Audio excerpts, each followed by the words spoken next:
there, my name is Amaris. I'm going to be your student occupational therapist today. How are you today? I'm good. I just have some shoulder pain, so. Okay, so yeah, I heard that you just had a shoulder replacement. So Right. I'm going to teach you today about a couple of exercises that you can do to help get movement back into your shoulder. So it's really important that you don't actively move your shoulder, but we still want to do some movement of your shoulder because that's going to help provide nutrition to your joint and help strengthen the structures around it so that you can heal better. So today I'm going to be teaching you about pendulum exercises.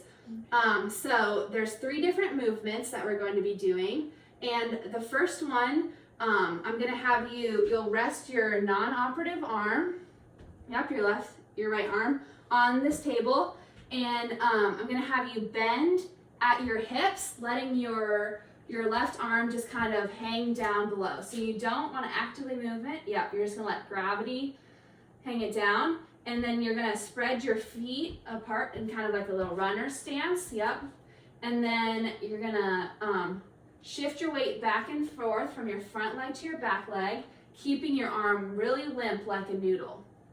Yeah, that looks good. So you don't want to be moving your arm, you just want to let your body move that arm. Gotcha. So that looks good.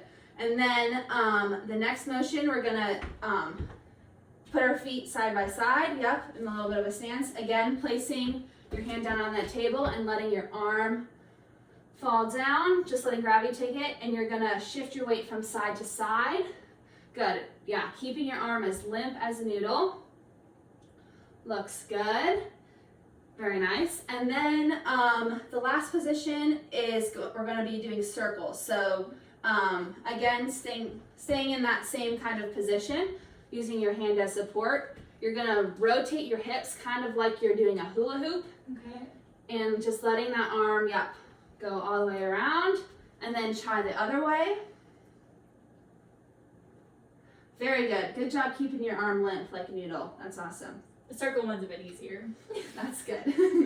All right, so you're going to be doing this motion a couple times a day, and that's going to help get some fluid and movement back into that joint to help you heal. Perfect. Thank you. You're welcome. What was that?